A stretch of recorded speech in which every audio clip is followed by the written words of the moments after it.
for me, I came into the monastery with a really clear aspiration to awaken. And after about 20 years of meditation, I began to recognize there were some things that the meditation practice wasn't helping me resolve.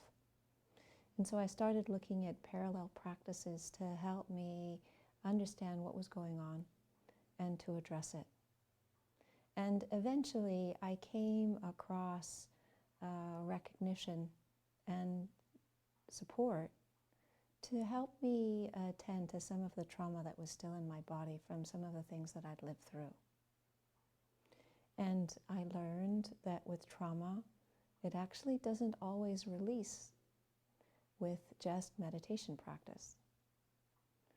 And so I have, over the years, developed some skill with working with trauma.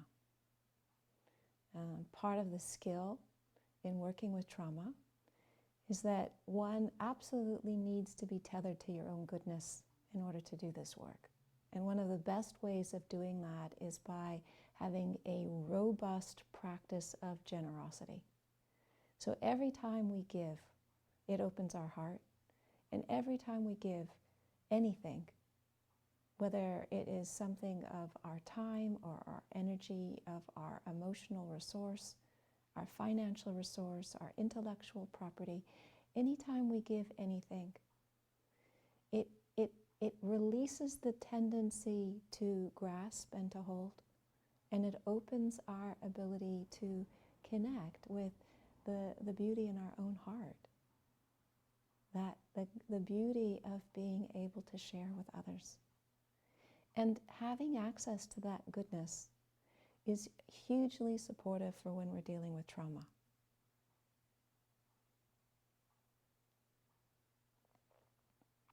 Another thing that's really helpful with trauma is to have a very clear precept container where one's living with integrity and willing to advocate for oneself in terms of not putting oneself in harm's way.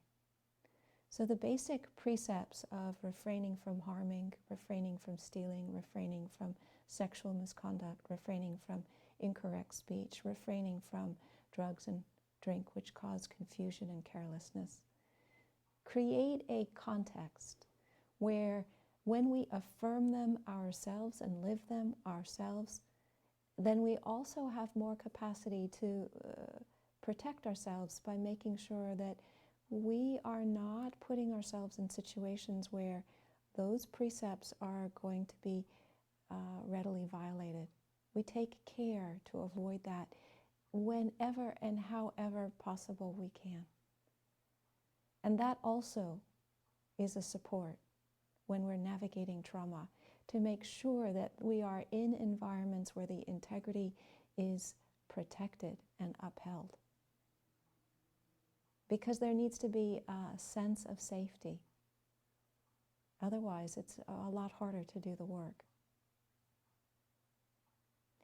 Now, with trauma does not always respond well to meditation because the goals of meditation are different than the goals of releasing trauma. The goals of meditation are to develop the mind, and the development of the mind is not taking into account the specific and special needs that happen when there's trauma in the system.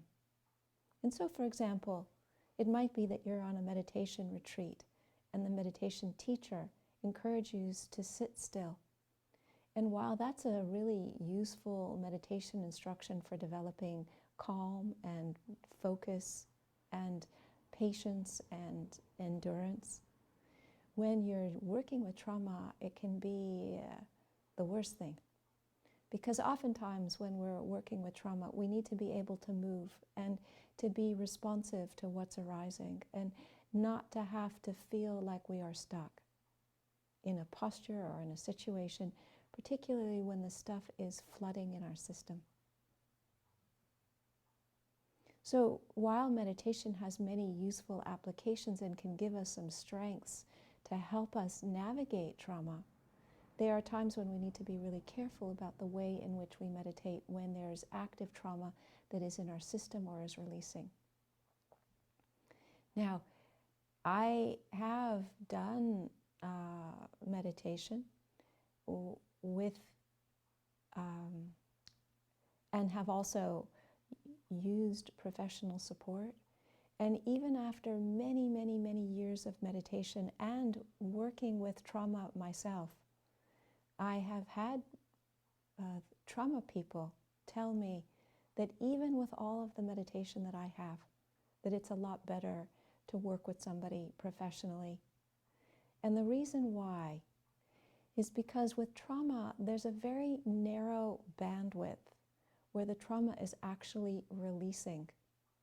Before it is in that bandwidth, there isn't enough of it activated in order for it to release. And outside of that bandwidth, it is too activated, and so what is happening was the trauma is getting further ingrained rather than allowing it to release. So that narrow bandwidth is what the therapist's job is, to keep you as a practitioner in that bandwidth to make sure that there's an optimum potential for releasing and protect against the tendency to be re-traumatized or to not have enough of the activation present so that it can release. Now, one of the things about trauma is that it arises in a situation where you perceive, either accurately or inaccurately, that you are in life's risk, that there's something fundamentally life-threatening that is going on. Now, this can be something that the nervous system is deciding whether or not it makes any rational sense at all. Now, I want to tell you a little story of what happened to me and help you understand why with trauma it's different than meditation. There was a time when I got sick with mold, and the mold sickness caused all kinds of chemical sensitivities in my body. And I was traveling and I was staying in various different friends' houses. And one of my friends knew that I was coming and went to a great length to clean the house and to take all of the chemicals that were in the house and put them outside in the garage and have the house be aired out for 4 days before I arrived. Incredible, incredible care and kindness, which I was so appreciative of. It was so wonderful. So I arrived at her house and everything was okay. And then I went into the bed that she had prepared for me to sleep in, and I got into the bed and the sheets had been washed with fabric softener. And my whole system went into red alert. It was as if I had walked across a field with open machine gun fire. I felt like I was in a life-threatening situation. And I was telling myself, this is fabric softener. This is not open machine gun fire. And I was trying to tell myself to relax, to calm down, to relax. It was okay. I did not need to worry. It was fabric softener. But my system did not listen. It did not believe me.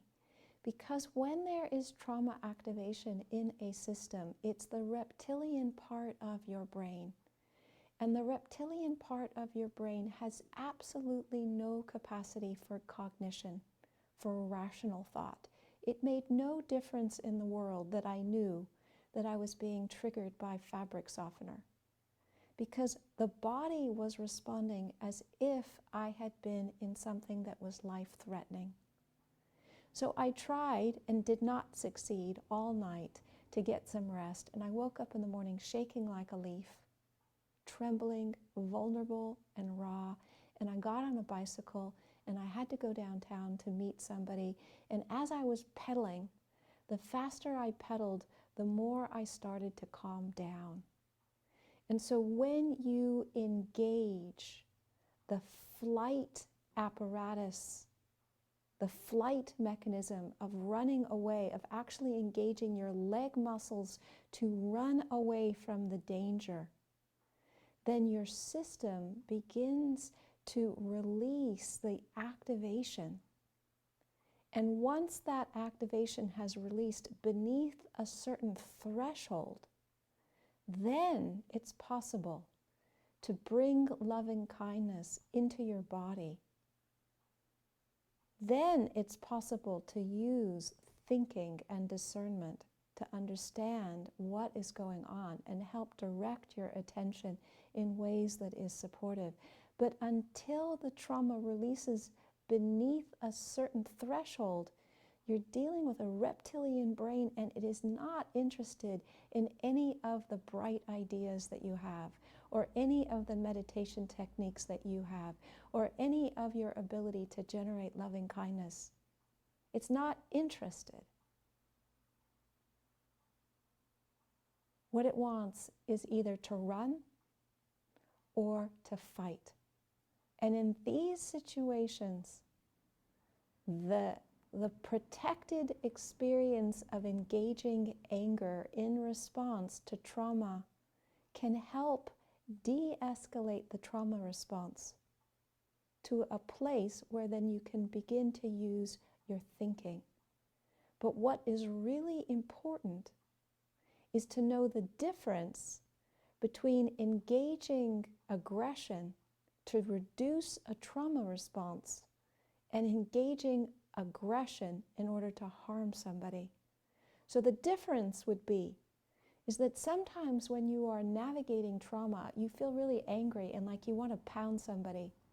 Or like my friend was talking about, he would let himself have complete license to beat up or to kill or to maim people that were racist, or people that were homophobic, or people that shamed and humiliated each other.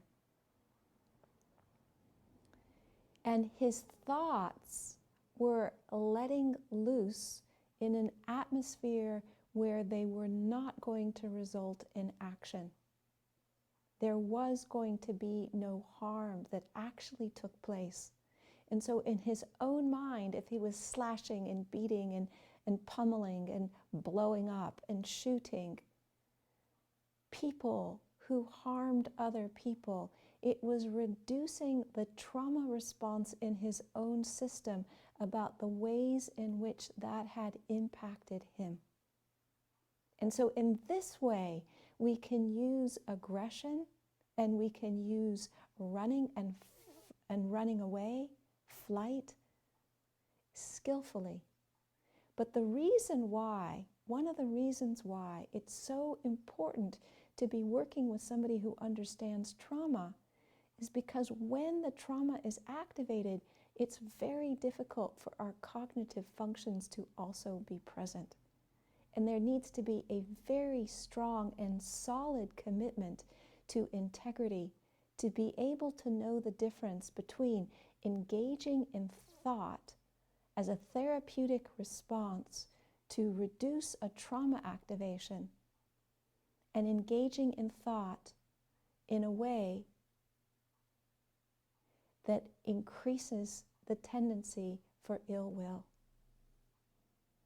So trauma has been something